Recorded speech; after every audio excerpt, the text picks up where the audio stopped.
ሰላም ሰላም፣ ጤና ይስጥልን ውድ የጋት ሚዲያ ቤተሰቦች እንደያላችሁበት ሀገር የሰዓት አቆጣጠር እንደምን አላችሁ?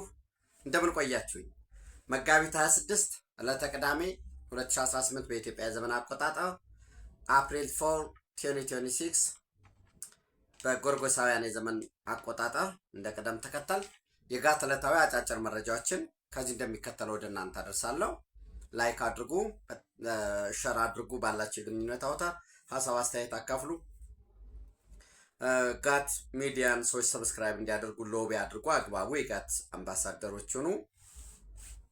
በሱፐር ቻት በሱፐር ታንክስ ድጋፋችሁን ግለጹ። እየደገፋችሁ ነው፣ እጅግ የከበረ ምስጋና ይድረሳችሁ።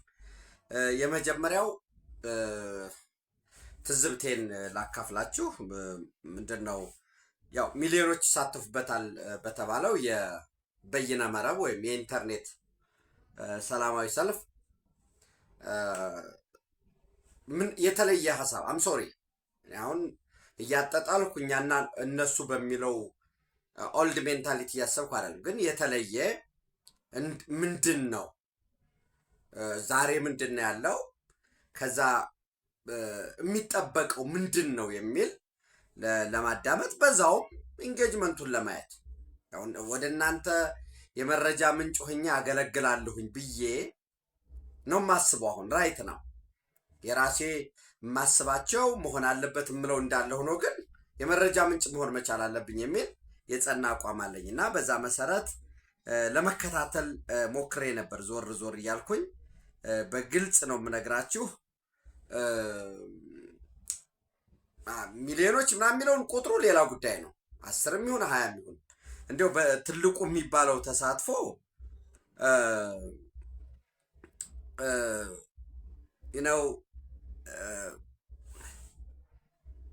ትልቁ 6.3 6.4 ኢትዮ ፎረም ነው ትልቁ የነበረው ብዛት ማለት ነው በተከታታይ። ከዛ ውጭ እየዞርኩኝ ለማየት ሞከርኩኝ።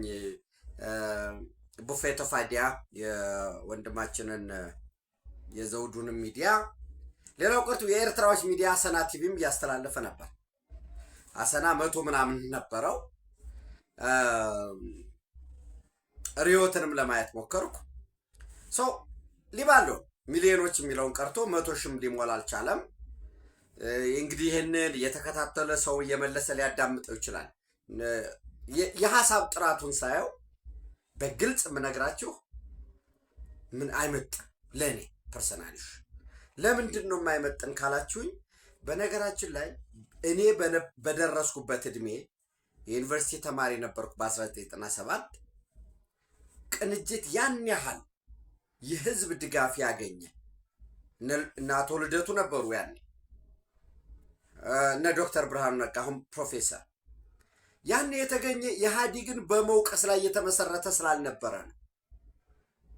እኛ ስልጣን ብንዝ የቤት ችግራችሁን እንደዚህ አድርገን የጋራ መኖሪያ ቤት እንገነባለን፣ የምታስታውሱት።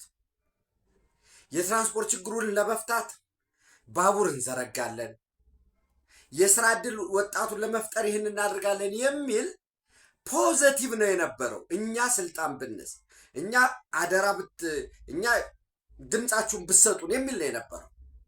ሌላው ቀርቶ ለኢህአዴግ እንኳን ምረት እናደርግለታለን፣ አምነስቲ እንሰጣለን ለባለስልጣናቶቹ። ራሱ ኢህአዴግም በፓርቲነት ቀጥሎ ይወዳደራል፣ አርፎ ሊመለስ ይችላል ነበር የሚለው። ቅኝቱ እንደዛ ነበር።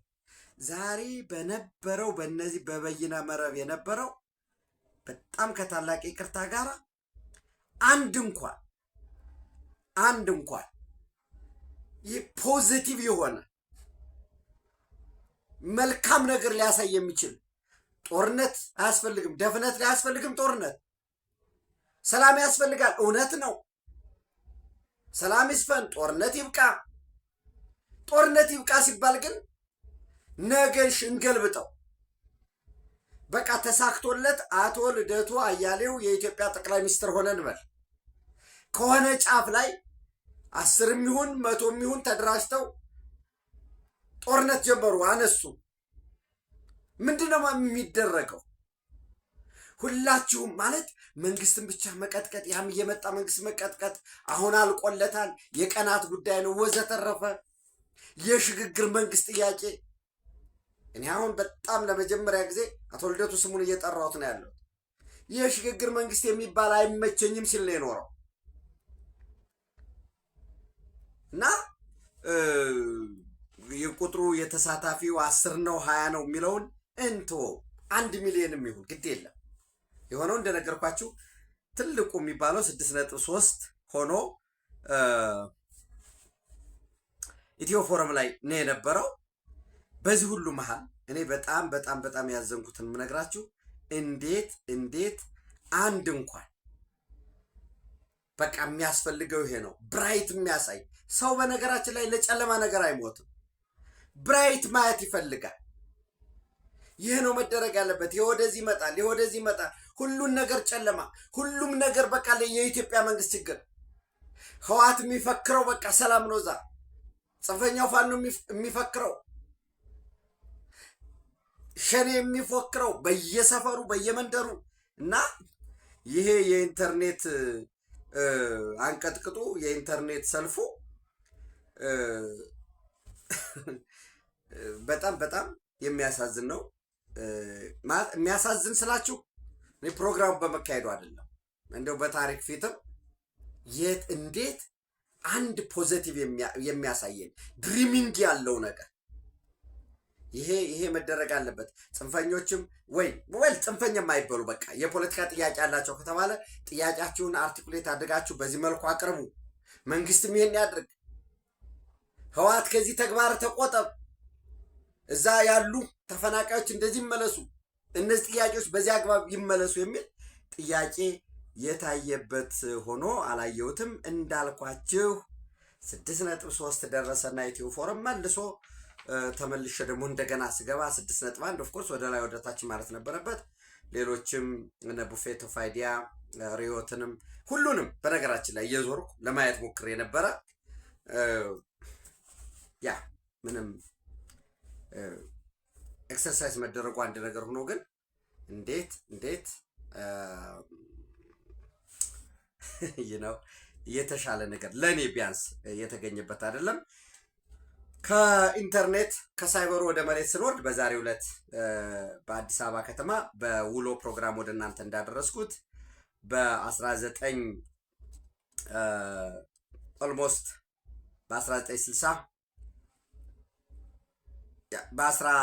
በ1963 በኖርዌይ እና በስዊድን የህፃናት አድን ድርጅት ከፍተኛ ገንዘብ ፋይናንስ አድራጊነት በኢትዮጵያ የጤና ሚኒስትር ተባባሪነት በንጉሱ ዘመን የተመሰረተው የአርማወር ሐሰን የምርምር ተቋም የማስፋፊያ ተግባራት የማስፋፊያን ብቻም ሳይሆን ዘመኑ በደረሰበት ቴክኖሎጂ የማቋቋም የማደራጀት ስራዎች ተሰርተዋል። እጅግ ዘመናዊ የሆነ ህንፃ የምርምር ህንፃ ተደራጅቷል።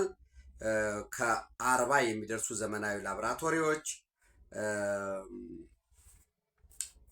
የጂኖሚክስ የባዮኢንፎርማቲክስ እና የሀገር ውስጥ የሚመረቱ መድኃኒቶችንም የክትባት ይሄ ቫክሲን የሚባሉትን እነሱን የጥራት ደረጃቸውን የሚለካ ልክ እንደ ስታንዳርዳይዜሽን የሚባለው ልክ ጥራት መንደር ያለው ለምሳሌ ዘይት በትክክል ተመርቷል ወይ የብረት ኳሊቲው የብሎኬት ኳሊቲው ብሎ እነዚያን እንደሚለካ መድኃኒቶችን ደግሞ የመድኃኒት የጥራት ደረጃን የሚለካበት የባዮ ኢኩቪለንስ የሚባለው የደረጃቸውን የሚያረጋግጥ የጥራትና ብቃት ማረጋገጫ ይሄ ተመርቋል።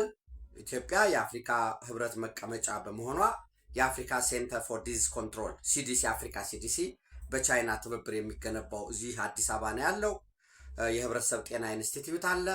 የፓስቶር ሌሎችም ደግሞ በዩኒቨርሲቲዎች ደረጃ የምርምር ተቋማት አሉ። ቢያንስ በላቦራቶሪ ደረጃ እነዚህን በማቀናጀት የኢትዮጵያ የራሷን መድኃኒት የምታመርትበት፣ የራሷን ምግብ የምታመርትበት፣ የራሷን ልብስ የምታመርትበት መቼስ ጦርነት ደግሞ መምጣቱ ስለማይቀር የአንድ ሰው ፍላጎት ስላልሆነ ጦርነትን ማስቀረት በአንድ እጅ ማጨብጨብ አይቻልም።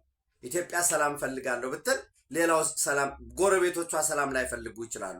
አይ የለም ጎረቤቶቻችንም ሰላም ቢፈልጉ ሌላ ከሩቅም ከቅርብም ስለሚመጣ የበለጠ ሰላምን ለማረጋገጥ ለጦርነት መዘጋጀት የግድ ስለሆነ ከጥይት ጀምሮ ከክላሽንኮቭ ጥይት ጀምሮ ራሱ የወታደሩን ልብስ፣ ትጥቁን፣ ስንቁን፣ መጓጓዣውን ደግሞ አቅም በፈቀደ መጠን ማምረት፣ ይህንን ማድረግ በሉዓላዊነት ላይ ዳቦህን የሚሰጠው አስተሳሰብክን ይወስነዋል። ለእኔ ዳቦዬን የሚሰጠኝ ሰው ይህንን አስብ ይለኛል። አይ የለም ይህን አላስብም ካልኩኝ ዳቦዬን እከለከላለሁ ማለት ነው። ሰው እውነተኛ ሉዓላዊነት የሚመጣ አንድ ሀገር ፍጹም አብሶሉትሊ አንድ ሀገር ሙሉ ለሙሉ ራሱን ሊችል አይችልም። ገበያ ይፈልጋል። ዲፔንደንሲ አለ። ግን ዲፔንደንሲው ሊተካካ በሚችልበት አብሶሉት የሆነ ሶቨርኒቲ የሚለውን ትተነው እንደዚህ ጥገኛ ወይንም ተወዳዳሪ እኛ የሚቀርብን ብቻም ሳይሆን ከኛ ጋር የሚቀያየም ሀገር ከኛ ጋር የሚቀያየም ተቋም የሚቀርበትም ደረጃ መፍጠር መቻል አለብን። ዘን እሱ ከሆነ በኋላ ደግሞ ወዲያውኑ አንድ ሰዓትም እረፍት አልተደረገም። የአርማወር ሐሰን ከተመረቀ በኋላ በተመሳሳይ ዛሬ ከክብርት ከንቲባ ወይዘሮ አዳነች አቤቤ ጋር በመሆን እና ሌሎችም ቀዳማዊት እመቤት ወይዘሮ ዝናሽ ታያቸው ጋር በመሆን እንዲሁ ክቡር ጠቅላይ ሚኒስትር ዶክተር አብይ አህመድ ካዛንችስ የምታውቁት ከሆነ የካዛንችስ ኢንተርኮንቲኔንታል ከኦራይል ወደ ላይ ከፍ ስትሉ ኢንተርኮንቲኔንታልም አደርሱም በዛ መስመር አዲስ በኮሪደር ልማት የለማው የአዲስ ስፖርት ፓርክ ተመርቋል ማለት ነው። በዛሬው ዕለት ከኢትዮጵያን በተለያየ ዘመን ከነምሩጽ ይፍጠር ጀምሮ በኦሎምፒክ መድረክ የወርቅ ሜዳሊያ ያመጡ አትሌቶቻችን ሐውልት ቆሞላቸዋል። ሐውልቱ መቆሙ እነ መሰረት ደፋር አሉ፣ እነ አትሌት ኃይሌ ገብረስላሴ፣ እነ ጥሩነሽ ዲባባ አሉ። የነሱ ሐውልት መቆም ለሌሎች ለወጣቶች ለተተኪዎችም ሲምቦሊክ የሚሆን ነው፣ የሚያበረታታ ነው። በኦሎምፒክ ደረጃ የተገነባ የመዋኛ ገንዳ አለ። ደረጃውን የጠበቀ የእግር ኳስ፣ የቅርጫት ኳስና የሜዳ ቴኒስ ሜዳዎች፣ የ800 ሜትር የሩጫ ትራክ ደረጃውን የጠበቀ በተመሳሳይ በአካባቢው የኮሪደር ልማቱ መምጣቱን ተከትሎ በንግድ ስራ ላይ ተሰማርተው የነበሩ ለነጋዴዎች ለነዚያ ተመልሰው ለነሱ የሚተላለፉ እጅግ ደረጃቸውን የጠበቁ 105 የንግድ ሱቆች ሆፕፉሊ እነዛ 105 የንግድ ሱቆች ከዚህ ከአዲስ ስፖርት ፓርክ ጋር ተያይዞ የለስላሳ አገልግሎት የሚሰጡ የስፖርት ትጥቅ የሚያቀርቡ ከዛ ጋር የተያያዘ ሊሆን ይችላል። ያው ቢኮዝ ሸቀጣ ሸቀጥ አሁን ለጊዜው ቤተ መንግስት አካባቢ ወደ 40 ሺህ የሚሆኑ መኖሪያ ቤቶች እንደሚገነቡ አውቃለሁ። አፓርታማዎች ግን ከሸቀጣ ሸቀጥነት ወደ ስጦታ እቃዎች ዋቴቨር ኤኒዌይስ 105 አዳዲስ የንግድ ሱቆች በአካባቢው እዛው ተገንብቶ ተጠናቋል። በአንድ ጊዜ 3 ሰዎችን ማስተናገድ የሚችል ሰፊ ፕላዛ ኦፕን የሆነ ፐርፎርም አርት ድራማዎች፣ ትዕይንቶች ሊታዩበት የሚችሉ ኦፕን ለሆኑ መድረኮች የሚያገለግል ወደ 3 ሰዎችን ማስተናገድ የሚችል ፕላዛ አለ። 300 መኪና ማስተናገድ የሚችል ባለ 2 ወለል የምድር ቤት መኪና ማቆሚያ። አጠቃላይ ይሄ ከ5.7 ሄክታር መሬት ላይ ያረፈ ነው። ከወንዝ ልማት ፕሮጀክቱ ጋር የተሳሰረ ነው። ይሄ የወንዝ ልማቱ ማለት ወደ ላይ ወደ ቀበና የሚወጣው በተመሳሳይ ወደ ታች በኦራይል አድርጎ ደግሞ ወደ ፒኮክ የሚሄደው ማለት ነው። የተሰናሰለ ነው። ይህም ማድረጉ ክቡር ጠቅላይ ሚኒስትሩም እንዳስቀመጡት በሌሎች ዓለማት ላይ የምናያቸውን ነገሮች መመኘት ብቻም ሳይሆን መስራት ያስፈልጋል። ነገን የኢትዮጵያ ከተሞች መምሰል ያለባቸው አሁን የምንሰራውን ነው። አሁን የሚሰራውን ነው። ወንዞች ንጹህ መሆን መቻል አለባቸው። የህፃናቶች መዋያ በነገራችን ላይ ኢትዮጵያ በአፍሪካ እጅግ ቀዳሚ የሆነ በቅርቡ ይመረቃል። ሆፕፉሊ ተስፋ የማደርገው ካዛንችስ እዛው ከቤተ መንግስቱ ጎን የህፃናት መንደር የህፃናት ዓለም እየተገነባ ነው ያለው። እጅግ ዘመናዊ የሆነ ሰው የኢትዮጵያ ነገ በዛሬ ህፃናት ላይ እየተመሰረተ ነው። ይሄ አዲስ አበባ ላይ ብቻ አይደለም ህፃናት ያሉ። እውነት ነው ማደግ ወደ ክልሎች መሄድ አለበት። ከክልሎች ደግሞ አቅም በፈቀደ መልኩ ወደ ወረዳዎች፣ ወደ ዞኖች ማደግ መቻል አለበት። ውድድሩ መሆን ያለበት የሆነ ታጣቂ በማደራጀት አይደለም መሆን ያለበት። ውድድሩ ልማትንና የነገን የሚወስን ብልጽግናችንን የሚያረጋግጥ ከክልሎች አቅም ከክልሎች ፍላጎት ጋር ያ ነው ውድድር መሆን መቻል ያለበት። በኮሪደር ነው መወዳደር ያለበት። በግብርና ምርት ነው መወዳደር ያለበት። እኛ ለብሔራዊ ባንክ ይህን ያህል ኪሎግራም ይህን ያህል ቶን ወርቅ አቅርበናል ነው መሆን ያለበት ውድድሩ። ሰው ይህን ያህል እያስገባን እንደዚህ አይነት ድጋፍ ይሰጠን የበለጠ እንጂ እዚህ በታጣቂ ይህን ያህል ያ ባይሆን ደስ ይለኛል። ምክንያቱም አንዳንዶቹ በጣም ሰነፍ ፖለቲከኞች እንደ ፓወር ባላንስ ሲጠቀሙት ስለማይ ነው ይህን የየመንደሩን ታጣቂ ማለት ነው። ይህን ካልኳችሁ በኋላ ወደ መካከለኛው ምስራቅ በርሴ እንዳስቀመጥኩትኝ ወደዛ ስንሄድ እንግዲህ ነገሮች በጣም እየከረሩ ነው።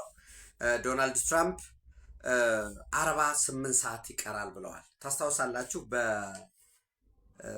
ምንድን ነበረ የወጣው ማርች 26 ነበር አይደለ? ለ10 ቀን ሰጥቻለሁ ያሉ ዛሬ አፕሪል 4 ነው። ማርች 26 ከዛ ስንት አለ 31 ስለነበረ 26 ራሱ 27 28 29 30 31 6 ቀን ዛሬ ደግሞ 4 ነው። ስለዚህ 1 2 3 4 አሁን ኦልሞስት 48 ሰዓት መቼ ያልቃል? ሰኞ። በዚህ ሁለት በ48 ሰዓት ወይም በሁለት ቀን ውስጥ እሁድን እና ሰኞን ጨምሮ ማለት ነው 2 አማራጮች ቀርበዋል።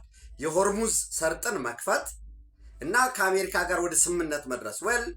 ወይ ሆርሙዝ ሰርጥን ክፈች ከአሜሪካ ጋር ስምምነት መድረስ አለብሽ የሚል 2 አማራጮች አሉ። አሁን ግን በጣም ጦርነቱ እየተስፋፋ ግጭቱ ወደ ሙሉ ጦርነት ያው አንዳንድ ጊዜ ሙሉ ጦርነት ምንድን ነው የሚባለው ነገር ሙሉ ጦርነት ከሆነ ባለህም ከአየር ባለፈ ወደ ምድርም ሊገባ ይችላል። የምትጠቀመው የጦር መሳሪያ ደግሞ መጠንና አይነቱ ብዛቱም እያደገ ሊሄድ ይችላልና በተለይ አንደኛው አብራሪ መያዙ እየተነገረ ነው። አሜሪካኖች ሪስክ አድርገነዋል ይዘነዋል ብለዋል። አንደኛውን ግን ኢራናውያን ይዘነዋል ብለው ማስክ አልብሰው ወደ እስር ቤት ሲወስዱት የታየበት ሁኔታ አለ። ኦፍኮርስ በእናቱ የአብራሪው እናት በጣም መጨነቋን መግለጿን ተከትሎ ኤንቢ ላይ ፕሊዝ ኪፕ ዘ 2 F-15 pilots who were shot down in your prayers tonight. One of my son is a fighter pilot and I still haven't heard any news from him or his unit. My heart is heavy with worry. Please pray for all the pilots and their families የሚል ኤንቢ እንግዲህ ያው በዚህ ዘመን በነገራችን ላይ የፌኮች ይኖራሉ። ፌክ እኛ ሀገር ብቻ አይደለም የሚሰራው፣ ዓለምም ፌክ ይሰራል። ኤንዌይስ ይህንን ያገኘሁት ምንድን ነው የሚለው ኤምባሲ ኦፍ ኢራን ፓኪስታን ቢሹር ዮር ሰንስ አር ሞር ኢን ዳንጀር ዊዝ ዶናልድ ጄ ትራምፕ ዛን ኢን ከስተዲ ኢን ኢራን።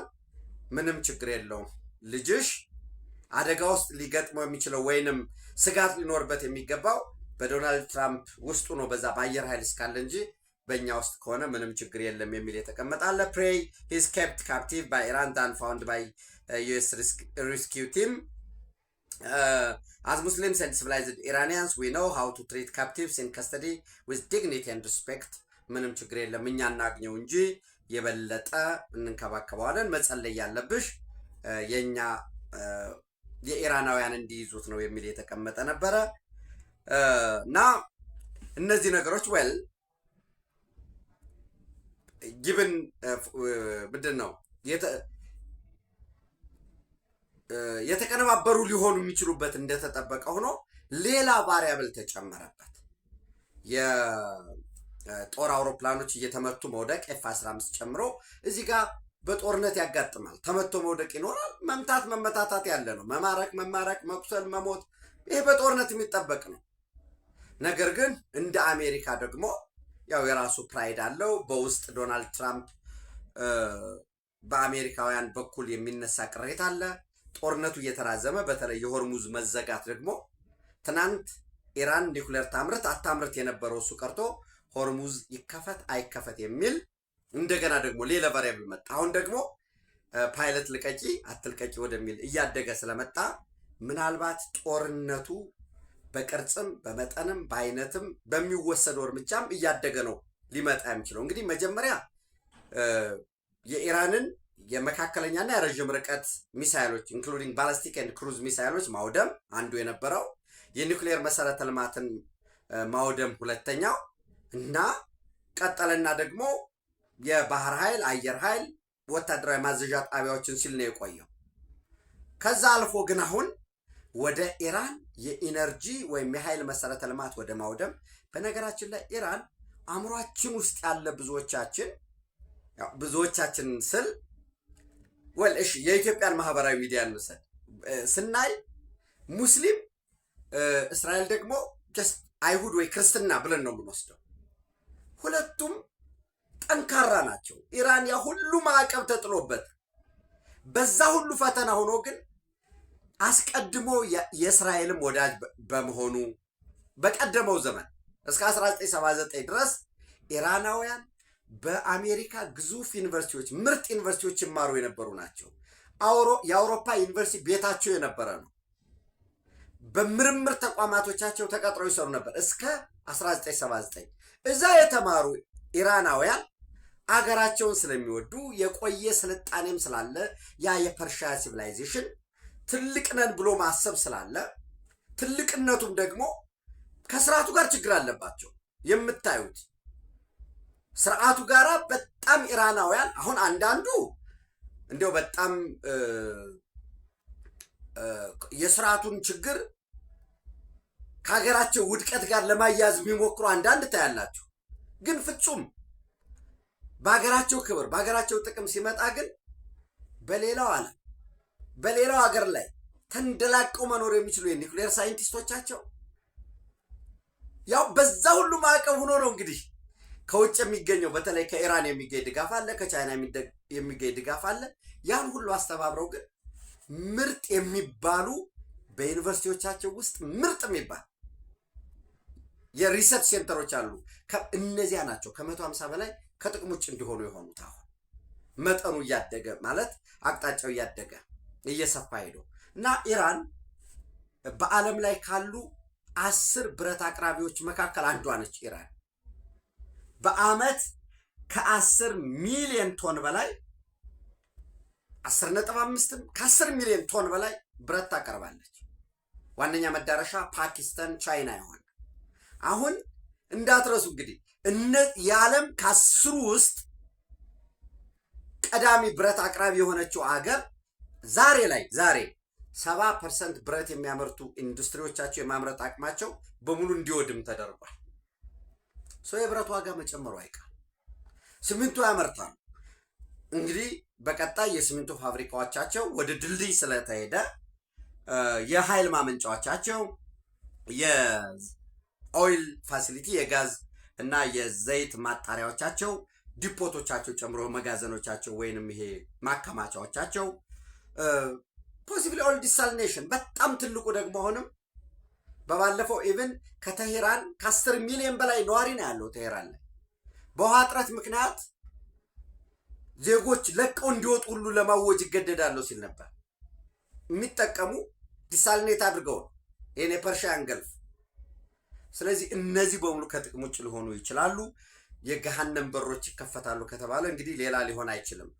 ከሰኞ ማታ ጀምሮ የሚጠበቀው ከዛ ባለፈ ድልድዮች ማኑፋክቸሪንግ ፋብሪካዎቻቸው ዛሬ በጣም ከፍተኛ የሆነ የፔትሮኬሚካል ፋብሪካዎች በመመታታቸው ከፍተኛ የሆነ ቃጠሎ ሲታይ ነው የዋለው። እንግዲህ ከ10,000 በላይ የኤርቦርን 82ኛው ዲቪዥን 82ኛ ክፍለ ጦር ብለን ወስደው እንችላለን። ከ10,000 በላይ የኔቪ የባህር ኃይል የልዩ ኮማንዶ ወደ አካባቢው ተንቀሳቅሷል። አንዳንዶቹ ሆቴል ገቡ ወዘተረፈ እንደዚህ ነው ምናምን የሚለው ቅድም እንዳልኳቸው ኢራን የሙስሊም ሀገር እስራኤልን አይሁድ ወይ ክርስቲያን አድርጎ መውሰዱ እንደተጠበቁ ያው ለብሽቅ ሊሆን ይችላል። ስለዚህ እነዚህ ከ10,000 በላይ የሆኑት የሃርግ ደሴትን ሊቆጣጠሩ ይችላሉ። አሊያ የሃርግ ደሴትን 90% የኢራን ለዓለም ነዳጅ የምታቀርብበት ዋናው መስመር ነው። የኢራን 90% ትልቁ ነዳጅ ተጠቃሚ ደግሞ ቻይና ነች። ቻይና አሁን መጀመሪያ ቬንዙዌላ ላይ ከ25 ቢሊዮን ዶላር ኢንቨስት አድርገው ሪፋይነሪ ገንብተው ከቬንዙዌላ ነዳጅ ወስዶ የነበረውን ሙሉ ለሙሉ በአሜሪካ ቁጥጥር ውስጥ ነው ያለው አሁን ቬንዙዌላ። እሱን ንውሰድ። ቀጥሎ የቀረው እጁ ላይ ኢራን ነው። ስለዚህ ይሄ አሁን ኤፍ-15 ስቲልዝ ጀቶችን የመደብደብ ምናምን ከየት ሊገኝ ይችላል የሚለውን ድጋፉን ማየት ነው። ዞሮ ቻይና በጣም ተጎጅ መሆኑ አይቀርም። የሀርግ ደሴት ደግሞ ከጥቅም ውጭ የሚሆን ከሆነ በራሱ ደግሞ በነዳጅ ላይ ታቀርብ የነበረው ግዙፍ ስለሆነ ማለት ነው የነዳጅ ዋጋ መጨመሩ አይቀርም። ምክንያቱም ኢራንም ዝም ብሎ እንደዚህ አይነት ቅጥቀጣ የሚደርስበት ከሆነ ጸጥ ብሎ የሚያ አይሆንም። ይህንም ኳታርንም ባህሬንንም በአካባቢው ያለውን ደግሞ መደብደቡ አይቀርም። ምናልባት ኳታር ላይም በዚሁ አጋጣሚ ዶሃ ላይ ያለው የአልጀዚራ የዜና ማሰራጫ ጥቃት ይደርስበት ወይ የሚለውን እንግዲህ ጀስት ይሄ የኔ ዝም ብሎ እስቲሜት የማደርገው ጉዳይ ሆኖ ማለት ነው። ይህንን ካልኳችሁ በኋላ ብዙ ድጋፍን በተመለከተኛ ሀገር ላይ ስናይ ለኢራን የሚደግፍ ሴክት አለ፣ ለእስራኤል የሚደግፍ አለ። በነገራችን ላይ በንጉሱ ዘመን ኢራን ዋነኛ የኢትዮጵያ አጋር የነበረች ሀገር ነች። ቀዳማዊ ኃይለ ሥላሴ በ1957 መስከረም ወር ላይ ሄደው ቴህራንን ጎብኝተው የተለያዩ ተቋማትንም ተመልክተው ነበር የተመለሱት። ከዛ በኋላ ከግንቦት 26 እስከ ሰኔ 2 ድረስ በፈረንጆች ከጁን 3 እስከ ጁን 9 በፈረንጆች 1968 በኢትዮጵያ ደግሞ ከግንቦት 26 እስከ ሰኔ 2 የመጨረሻው የኢራን ንጉስ ሬዛ ፓህላቪ ወደ ኢትዮጵያ በመምጣት አዲስ አበባን፣ ላሊበላንና አስመራን ጎብኝተዋል። እንግዲህ በጎበኙበት ወቅት እዚህ ምንድነው ፎቶ ላይ እንደምታዩት ቴምብር ታትሞ ነበረ። ባለ 5 ሳንቲም የምትሸጥ ቴምብር ማለት ነው። ይሄ ቴምብር ምን ይላል? ኢትዮጵያ ግርማዊ የኢራን ንጉሰ ነገስት ጉብኝት ስቴት ቪዚት ኦፍ ሂዝ ኢምፔሪያል ማጀስቲ ኢምፔረር ኦፍ ኢራን ግንቦት 26 1960 ዓመተ ምህረት ወይም ጁን 3 1968 ኢትዮጵያ እንትን ላይ ከበር ላይ ያረኩት ማለት ነው። ሶ ምንድነው የነበራቸው ግንኙነት ሲባል ለምሳሌ ዲሴምበር 15 1950 ውሳኔ ቁጥር 390 አምስተኛ ውሳኔ 390 ኤርትራ ከኢትዮጵያ ጋር በፌዴሬሽን ትዋሃድ ወይ የሚለው ጥያቄ ሲቀርብ ከደገፉ አገራት መካከል ኢራን አንደኛዋ ነች። መደገፍ ብቻም አይደለም፣ ወዳጆቿ እንዲደግፉት ኢራን ሎቢ አድርጋለች። ምንድነው የሚለው? ለምሳሌ የስ ኤርትራ ከኢትዮጵያ ጋር በፌዴሬሽን ትዋሃድ ብለው ከደገፉ አገራት ፕሊስ በደንብ አዳምጡልኝ። አፍጋኒስታን፣ አርጀንቲና፣ አውስትራሊያ፣ ቤልጅየም፣ ቦሊቪያ፣ ብራዚል፣ በርማ፣ ካናዳ፣ ቺሊ፣ ቻይና፣ ኮሎምቢያ፣ ኮስታሪካ፣ ዴንማርክ፣ ኢኳዶር፣ ግብፅ ደግፏል። ራሷ ኢትዮጵያ ያው በጉዳያችን ላይ ድምፅ ስለምንሰጥ ፈረንሳይ፣ ግሪክ፣ ሃይቲ፣ ሆንዱራስ፣ አይስላንድ፣ ኢንዲያ፣ ኢንዶኔዥያ፣ ኢራን፣ ኢራቅ፣ ሌባኖን፣ ላይቤሪያ፣ ሉክዘምበርግ፣ ሜክሲኮ፣ ኔዘርላንድ፣ ኒውዚላንድ፣ ኒካራጓ፣ ኖርዌይ፣ ፓናማ፣ ፓራጓይ፣ ፔሩ፣ ፊሊፒንስ፣ ሲሪያ፣ ታይላንድ፣ ቱርክ፣ ደቡብ አፍሪካ፣ ዩናይትድ ኪንግደም፣ ዩናይትድ ስቴትስ፣ ቬንዙዌላ፣ የመን፣ ዩጎዝላቪያ እነዚህ ድጋፍ የሰጡ አገራት ናቸው። የለም ኤርትራ በፌዴሬሽን መዋሃድ የለባትም ብለው ደግሞ ኖ ብለው ድምፅ የሰጡ ሀገራት ደግሞ ቤላሩስ፣ አሁን ወዳጅ ነን ከቤላሩስ ጋር፣ ኩባ በኋላ በደርግ ወታደር ልከው ሁሉ እስከ መሞት ደረሱ። ኖ ብለዋል። ግን ቼኮስሎቫኪያ አሁን ወዳጆች ነን። ዶሚኒካን ሪፐብሊክ፣ ኤልሳልቫዶር፣ ጓቴማላ፣ ፓኪስታን፣ ፖላንድ። በነገራችን ላይ ከፓኪስታን ጋር አሁን በጣም ወዳጆች ነን፣ ሽርክ ነን። የኢትዮጵያ አየር ኃይል ከፓኪስታን አቻው ጋር በጥልቀት በስፋት እየሰራ ነው። በባለፈው የፌዴሪ ጦር ኃይሎች አዛዥ ሌተናል ጀነራል ይልማ መርዳሳ በዛ ጉብኝት ነበራቸው። የተለያዩ ስምምነቶች አሉ ከኤር ዲፌንስ ጋር ተያይዞ ማለት ነው። ፖላንድ ዩክሬን ኖ ብሏል እና ዩኤስኤስአር አሁን ዩኤስኤስአር ለኛ ምንድን ነው? ያው ራሻ ብለን እንውሰደው ኖ ያሉ ናቸው። አብስቴን ያደረጉ አብስቴን በነገራችን ላይ ሲገለበጥ ተቃውሞ ነው። ግን ግድ የለም ድጋፍም አልሰጡም፣ አልተቃው የሳላሉም ኖ አላሉም። ከዛ ውስጥ ማን ነው አብስቴን ያደረገ? የመጀመሪያው እስራኤል ነው። ቀጥሎ ሳውዲ አረቢያ ይመጣል፣ ስዊድን፣ ኡራጓይ። በወቅቱ ኢራን ግን መደገፍ ብቻ አይደለም ሌሎችም ወዳጆቹ እንዲደግፉት ሎቤ ያደረገ ነው። እኚህ የመጨረሻ የኢራን ንጉስ እንዳልኳችሁ ወደ ኢትዮጵያ ውስጥ በነበራቸው ጉብኝት አስቀድመው ቀዳማዊ ኃይለ ሥላሴ ሄደዋል። ከዛ እሳቸው ሪስፕሮሲቲ ልንለው ወይም ሪስፕሮኬት ልንለው እንችላለን። ብድር ማለት ነው። ከደስት ጎበኝ ደግሞ መጥቶ ይጎበኛል እና በነበራቸው መሐመድ ሬዛ ፓህላቪ አንደኛ ሁለቱም የንጉሳዊ ስራ ስለነበር እሱን በማስቀጠል ደረጃ በጋራ ልማት በመስራት ሌላው ቀርቶ የኢራኑ ንጉስ የሻዓው ንጉስ እኮ ለእስራኤል እንደ ሀገር ቅድሚያ እውቅና ከሰጡ ሀገራት ውስጥ አንዱ ነው። በተለያዩ በፋይናንስ ጨምሮ ድጋፍ አድርጓል። ግዙፍ የልማት የኢንቨስትመንት ድርጅቶች የነበሩ እንዳልኳችሁ ምርጥ በሚባሉ የምርምር ተቋማት ኤምአይቲን ጨምሮ ኬምብሪጅ፣ ሃርቫርድ፣ በአውሮፓ በፈረንሳይ፣ እንግሊዝ፣ ሙሉ ጀርመንን ጨምሮ በተለያዩ ሀገራት በምርጥ ተቋማት የተማሩ ኢራናውያን አሉ። ሀገራቸውን ይወዳሉ፣ ተመለሱ። ከመንግስታቸው ጋር ቅራኔ አላቸው። በዲሞክራሲ መሄድ መቻል አለብን። ይሄ የሴኪላር ስቴት የሆነው ወይንም የቴዎክራቲኩ ሞዴሬት መሆን መቻል አለበት፣ ዲሞክራሲ ያስፈልገናል ብለው ያምናሉ። በተለያየ ጊዜ ተቃውሞ ያደርጋሉ። ሀገራቸው ላይ ሲመጣ ግን በጋራ ይቆማሉ። ያው እንዳልኳችሁ ደግፈው የሚወጡም የሚሰለፉ አሉ። እሱ እንደተጠበቀው ነው። ከዛ እንግዲህ በደርግ ጊዜ ምንድን ነው ያው በ1979 ኦልሞስት 1979 ላይ በእነሱ በእኛ ከወሰንነው 1971 ብለን ልንወስደው እንችላለን። ስርዓቱ ተቀየረ፣ ወደ ኢስላሚክ ስቴት መጡ እነሱም፣ ወይንም የአያቶላሁ ስርዓት መጣ፣ ሆሚኒ ማለት ነው። የሻህ ንጉስ ወደቀ። እኛ ጋር ደግሞ መቼ ወድቋል? ቀደም ብሎ ከነሱ ቀደም ብሎ በ66 ወድቋል። ከዛ በደርግ ጊዜ እንግዲህ አንድ መጽሔት ወጣ። ያ መጽሔት ምንድን ነው የሚለው? ኢሳያስ አፈወርቂ በ2008 በፈረንጆች በ2000 አጋማሽ ላይ ወደ ኢራን ቴልአቪቭ ጉብኝት አድርጎ ነበር እና ከአያቶላህ አሊ ሀሚኒ ጋር ውይይት አድርገው ነበረ እና በወቅቱ ከነበሩት ፕሬዚዳንት ማህሙድ አህመዲ ነጀድ ጋር ማለት ነው።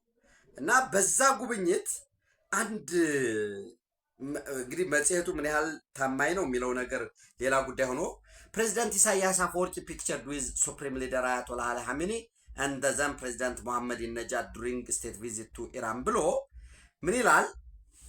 ሲጸልዩ ነበረ። ኢሳያስ አፈወርቂ ነው ኢንተርቪው ላይ ምን ይላል?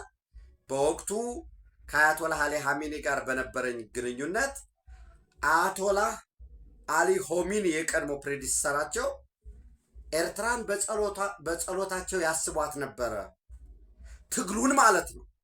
ስለዚህ ሽፍት ነበር ማለት ነው። በደርግ ጊዜ ኢራን ለታጣቂዎች ተደግፍ ነበር ወይ እንግዲህ በጸሎት የፍራይድ የሚባለው ሌላ ጉዳይ ሆኖ ማለት ነው። መጨረሻ ላይ አሁን በአያቶላህ አሊ ሀሚኒም በተለይ ፕሮክሲ ከመፍጠር አንጻር የጦር መሳሪያ ማዕከል ሆኖ የሰዋኪን እና ፖርት ሱዳን ላይ ያሉ የጦር ማከማቻ ራሱ ምጽዋን ጨምሮ የመጣ የጦር መሳሪያ በቀጥታ ለነሱ ጋር ለምሳሌ የጦር መሳሪያ የጫነ የኢራን መርከብ ወይም የትኛውም ሰንደቅ ዓላማ እያውለበለበ ወደ ሰንዓ መሄድ አይችልም፣ ወደ የመን፣ በተለይ ወደ ነርዝ የመን። ስለዚህ ምንድነው ሲደረግ የነበረው? ሰዋኪን ላይ ፖርት ሱዳን ላይ የጦር መሳሪያ ይመጣል። ሀሬትስንም ልታነቡ ትችላላችሁ። ወል ያ የመጣ የጦር መሳሪያ በኤርትራ አስተባባሪነት ወደ ሀውቲዎች ይሄድ ነበር። ራሱ ስቴት ቴረር ነው የሚል ጥያቄዎች ነበሩ። ከኢትዮጵያ ጋር በተመለከተ ለምሳሌ ሩቁን እንተውና አፕሪል 29 2025 ላይ ኦልሞስት የዛሬ አመት ገደማ ላይ ኢራን የተከበሩ አቶ ታገሰ ጫፎ የህዝብ ተወካዮች ምክር ቤት አፈ ጉባኤ ጉብኝት አድርገው ነበረ ወደ ኢራን ቴሄራን ላይ። በዛ የጦር መሳሪያ ፋብሪካዎቻቸውን እሱን አይተዋል። ዋነኛው ጉዳይ ደግሞ የነበረው ኢራን ኢትዮጵያ ውስጥ የአፈር ማዳበሪያ ለመገንባት በሚደረገው ጥረት የቴክኒክም የፋይናንስም ኢቭን የባለሙያ ኢንቨስትም እንዲያደርጉ ጥያቄ ለመጠየቅ ነበር። በወቅቱ አንድ ስምምነታቸውን ገልጸው ነበር። አሞኒያ እንሰጣችኋለን ማለት እንሰጣችኋለን ሲባል አሞኒያ ለማቅረብ ዝግጁ ነን የሚል ነበረ። ምንድን ነው የሚለው? ኢራን ቱ ሰፖርት ኢትዮጵያን ፈርቲላይዘር ፕላንት፣ የኢትዮጵያ የአፈር ማዳበሪያ ፋብሪካን ለመደገፍ ፍላጎቷን ገልጻለች። ሜይ ሰፕላይ አሞኒያ አፕሪል 29 2025 በወቅቱ አቅርበነዋል። ኳንተም ኮሞዲቲ ኢንቴሊጀንስ ያቀረበው ማለት ነው። በነገራችን ላይ ከሰሞኑ ኢትዮጵያ 13.1 ቢሊዮን ዶላር ኢንቨስትመንት ሳበች ምናምን ተባለ እንጂ በደንብ ያው 13.1 ቢሊዮን ዶላር ስባለች ተባለ። ምንድን ነው ሲባል አንዱ እኮ ሚንግ ያንግ ስማርት ኢነርጂ ግሩፕ ሊትድ የሚባለው በ10 ቢሊዮን ዶላር ግሪን አሞኒያ ፕሮዳክሽን ኤንድ ኤሌክትሪካል ኢኩፕመንት ማኑፋክቸሪንግ ነው።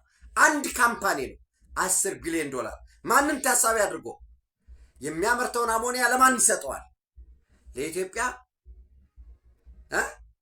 ፈርቲላይዘር ያቀርባል ማለት ነው። ስለዚህ የተፈጥሮ ጋዙ ወደ ዩሪያ ኮንቨርት ይደረጋል። አሞኒያ እዚህ እሱን መውሰድ መቻል 13.1 የሚባለው 10 ቢሊዮን ዶላሩን ብቻውን ግሪን አሞኒያ ፕሮዳክሽን ኤንድ ኤሌክትሪካል ኢኩፕመንት ማኑፋክቸሪንግ ነው። ግሎባል ፊውቸር ኢንቨስትመንት ሊትድ 2 ቢሊዮን ስፔሻል ልዩ ኢኮኖሚ ዞን ውስጥ ለማምረት ነው። ላውኒንግ ፋንግዳ ግሩፕ የቻይና ነው። እሱም 500 ሚሊዮን ዶላር ስቲል የብረትና የፋርማሲቲካል ማኑፋክቸሪንግ የብረትና የመድኃኒት ካምፓኒ ነው። ራሽን ግሩፕ 235 ሚሊዮን ማይኒንግ ኦፕሬሽን። ጎበዝ ኤሌክትሪክ ማኑፋክቸሪንግ ፒኤልሲ 150 ሚሊዮን ሶላር ሴል ፕሮዳክሽን ኤክስፓንሽን። ሰንኪንግ 150 ሚሊዮን በተመሳሳይ ሶላር ኢኩፕመንት ማኑፋክቸሪንግ ባይ 2030 ወደ ስራ ይገባል። ኳንተም ኤቨረስት 100 ሚሊዮን ሪል ስቴት ዲቨሎፕመንት። በ100 ሚሊዮን ሪል ስቴት ዲቨሎፕመንቱ ደግሞ ጫካ ሃውስ ውስጥ እንጦጦ ወይም ጫካ ፕሮጀክት ውስጥ የሚገባ ይሆናል። እነዚህ 13.1 ቢሊዮን ዶላር በነገራችን ላይ ወደፊት ደግሞ መንግስት ላውንች የሚያደርገው ግዙፍ በመካከለኛው በአፍሪካ ቀንድ አይደለም በመካከለኛው ምስራቅንም እንዴት ብዬ እንደምነግራቸው አላውቅም። በጣም ጃንት የሆነ የኢትዮጵያን አጠቃላይ ከየት ገንዘቡ ሊመጣ ይችላል የሚባል ሁሉ ግዙፍ ፕሮጀክት ላውንች ይደረጋል እና ወደ ስራ የሚገባበት ማለት ነው። እና ኢራን ከኢትዮጵያ ጋር መልካም የሆነ ግንኙነት ነው የነበረው። አሞኒያ ለመስጠት ፍላጎት ነበራቸው። ከዛም ባለፈ የሚሊተሪ አግሪመንትም የካሚካዚ ድሮኖች የሪኮነሰንስ ድሮኖች አብሮ በጋራ የሚሰራበት በዓለም አቀፍ መድረክም ኢትዮጵያና ኢራን መልካም ግንኙነት ያላቸው ናቸው እና አንዳንዶቹ ኢትዮጵያ ኢራን በጎረቤቶቿ ላይ የወሰደችውን እርምጃ ማውገዟን ተከትሎ ይሄ ስህተት ነው ወዘተረፈ ይላል። ሁሉም ሀገራት ኬንያን ውሰዱ፣ ሶማሊያን ውሰዱ፣ ጅቡቲን፣ እራሱ ግብፅን እራሱ ሱዳንን ጨምሮ አሁን ሱዳን ሰፖርት ይደረጋል። ሁሉም ሀገራት ኢራን ራሷን ለምን ተከላከለች ያለ የለም። ኢትዮጵያን ጨምሮ በጎረቤቶቿ ላይ የወሰደችው እርምጃ ተገቢ አይደለም ነው። ይሄ ለምን ጎረቤቶቿ የአሜሪካ ኤርስፔሳችን እንዳትጠቀሚ የጦር ቤዝም እንዳትጠቀሚ ብለው አውጥተዋል። ይሄ ደግሞ ራሳቸውም እኮ ሶሪ ብለዋል። ለምሳሌ አባስ አርቃችን ጨምሮ እኛ እርምጃ መውሰድ አልነበረብንም፣ ትክክል አይደለም ብለዋል። እና ኢትዮጵያና ኢራን ያላቸው ግንኙነት ትናንትም እንግዲህ ለኤርትራ ደግፈው ከሆነ ሌላ ጉዳይ ነው፣ ግን በትጥቅ ትግሉ ወቅት ይህንንም በደንብ ማየት ስለሚያስፈልግ ነው እንደዛ ያልኳችሁ። ለምን ያው ከተለያየ የፖለቲካ ፐርስፔክቲቭ ስለሚታይ ማለት ነው። ዘክራድል የሚል ነው ዘህርቴጅ ነው ዘክራድል የሚል ምንድን ነው የሚለው እንትኑን ከፈለጋችሁት ብዬ ነው። ምናልባት ኤሪትሪያ ዳይጀስት ነው እና ኤሪትሪያ ዳይጀስት የሚባለው መጽሔት ምንድን ነው የሚለው ባወጣው ጽሑፍ ላይ ይጸልዩልን ነበር ብሎ ኢሳያስ አፈወርቂ የተናገረ የፍራይዴይ ፕሬየር በሚባለው ሰው ከመጸለይ አልፎ እንግዲህ የጦር መሳሪያ የስልጠናም ድጋፍ ሰጥተው ሊሆን ይችላል። በተለይ ኤርትራ እንድትገነጠል የምዕራብ ምስራቅ ስለነበረ፣ ግን በደርግ ጊዜ የነበረው ደግሞ አሰላለፍ የዩኤስኤስአር ጋር ነው የነበረው። ከአሜሪካ ጋር በነበረው ዴስቱ አሜሪካ ዴስቱ እስራኤል ይሉ የነበሩ አስቀድሞ ነው። እነዚህ ነገሮች ማየት ያስፈልጋል። ጠቅለል ባለ መልኩ ግን ኢራን ባክ ቱ ስቶን ኤጅን መልሳለን ከተባለ ሌላ ሊሆን አይችልም። ወሳኝ የሆኑ የሲቪል መሰረተ ልማቶችን እንዳልኳቸው ከ150 በላይ የምርምር ተቋማት በየዩኒቨርሲቲዎች አሉ። እነሱ ከጥቅም ውጭ ሆነዋል። የኤርፎርሱ ኔቪያቸው፣ የኮማንድ ሴንተራቸው ዝም ብለን እኛ ሀገር ላይ እንደምንበሻሸቀው አይደለም። ኤኒዌይስ እንግዲህ ሰኞ በኋላ ምን ሊሆን ይችላል የሚለውን ግድቦቻቸው እሱን የምናየው ነው የሚሆነው። ኢትዮጵያ በክብር ለዘላለም ትኖር። ሰው ድጋፍ ስንሰጥም ስንቃወምም እንዲያው ምንድነው ትናንት ምን ነበረ ዛሬ ምን አለን ወደፊትስ እንዴት ይሆናል የሚለውን እንድናይ በተለይ ከኢትዮጵያ የባህር በር ጥያቄ ጋራ መጀመሪያ የነበራቸውን ድጋፍ እንድናስታውስ ለማለት ነው። ኢትዮጵያ በክብር ለዘላለም ትኖር። በድጋሜ ቴንኪዩ